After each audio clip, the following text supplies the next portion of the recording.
How can one start keeping the Shabbat? I recommend watching the study of Isaiah 58, the study of Romans 14, and the study of the Book of Barnabas on our congregation's channel. It explains the Shabbat in great depth.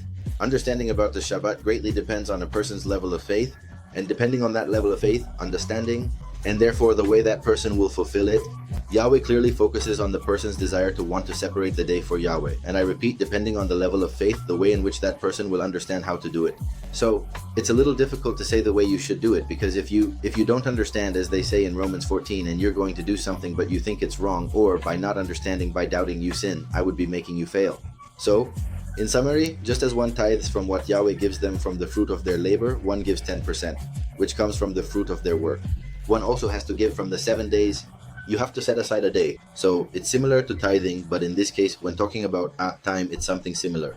One sets aside time, sets aside fruits and other things that they have to give to Yahweh. Yahweh set apart the 7th day, because in the 7th millennium of human history, Yahweh is going to set humanity apart. He is going to purify this land and will allow us to live in rest from sin and other things. So we must rest on Shabbat, the 7th day of the week, from everything we do for this life, everything we do for the flesh. Also mainly stop doing anything that could be a sin.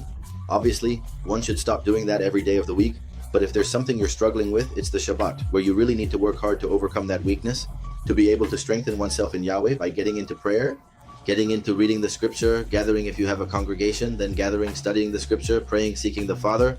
And this way one strengthens themselves for the week ahead by setting the day apart for Yahweh while also setting aside the rest. For yourself, so to speak, but the one who is in Yahushua should living every day in Shabbat, living every day, knowing that you serve the Father and not the enemy. Therefore you don't sin because sin enslaves. So to sin is to work for the enemy. Shabbat is not working, so Shabbat is not sinning.